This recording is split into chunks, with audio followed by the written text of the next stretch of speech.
Ezequiel 42. Depois disto fez-me sair para fora, ao átrio exterior, que dá para o norte, e me levou às câmaras que estavam defronte do largo vazio, e que estavam defronte do edifício, do lado do norte. Do comprimento de 100 covados era esse edifício, e da largura de 50 covados. Em frente dos 20 covados, que tinham o átrio interior, e em frente do pavimento que tinha o átrio exterior, havia galeria contra galeria em 3 andares. E diante das câmaras havia um passeio que dava para o átrio interior, e que tinha 10 covados de largura e 100 covados de comprimento, e as suas portas davam para o norte. Ora, as câmaras superiores eram mais estreitas, porque as galerias tomavam destas mais espaço do que das de baixo e das do meio do edifício.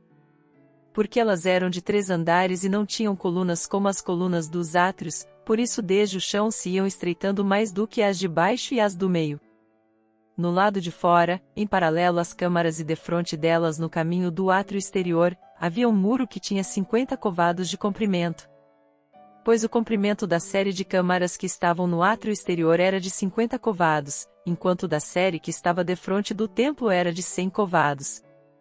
Por debaixo destas câmaras estava a entrada do lado do oriente, para quem entra nelas do átrio exterior. Na grossura do muro do átrio que dava para o oriente, diante do lugar separado, e diante do edifício, havia também câmaras, com um caminho diante delas, que eram da mesma feição das câmaras que davam para o norte, sendo do mesmo comprimento, e da mesma largura, com as mesmas saídas, disposições e portas.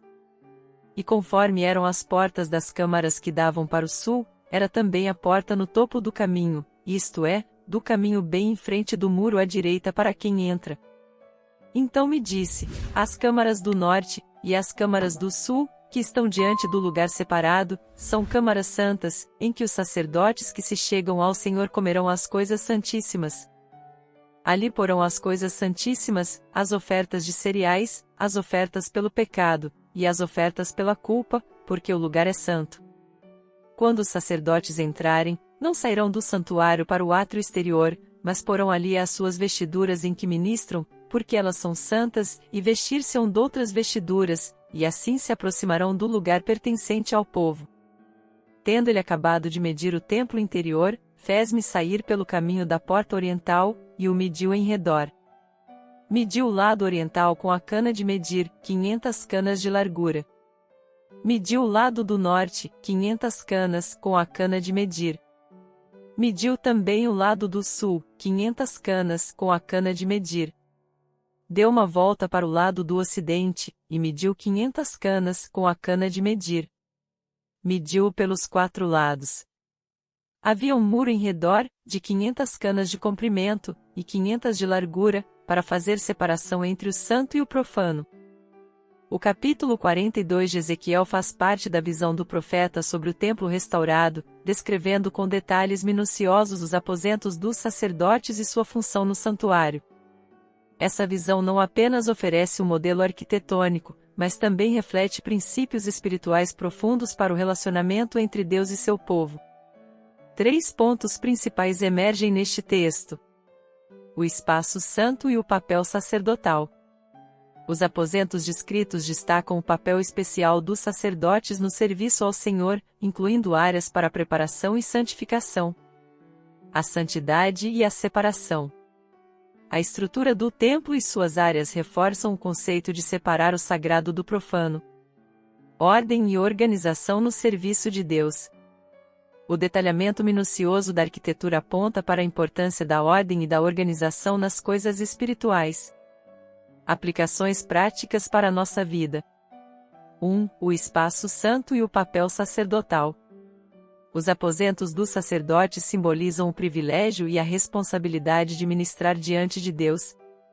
Hoje, como cristãos, somos chamados a ser sacerdotes espirituais, oferecendo nossas vidas como sacrifício a Deus. Aplicação. Reconhecer o chamado sacerdotal em nossas vidas significa viver uma vida dedicada ao serviço de Deus e ao próximo. Assim como os sacerdotes tinham um espaço específico para se santificar, precisamos reservar momentos e locais para a comunhão com Deus. Isso pode significar um tempo de oração diário ou a participação ativa em nossa comunidade de fé.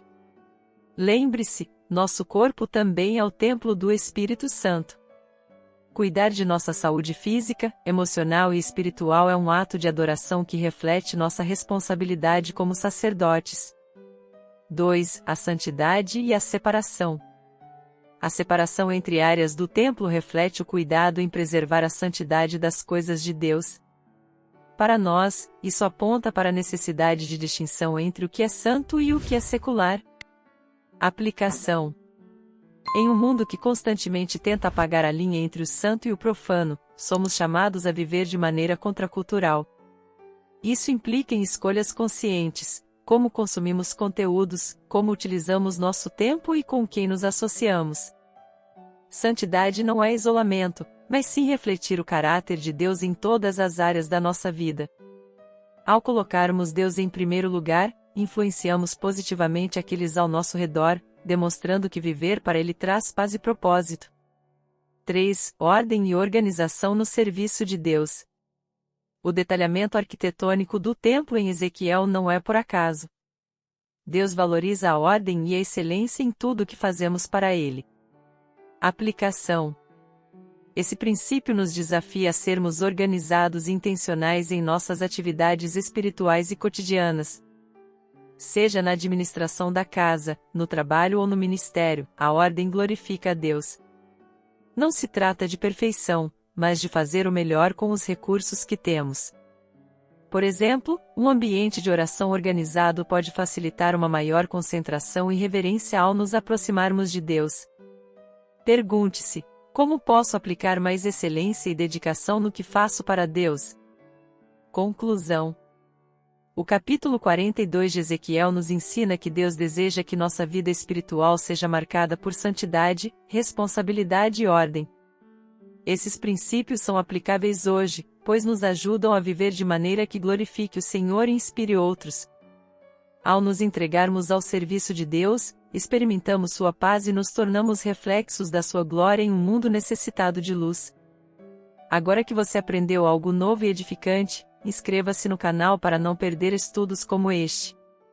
Curta, comente o que mais chamou sua atenção e compartilhe com seus amigos para que a palavra alcance ainda mais corações.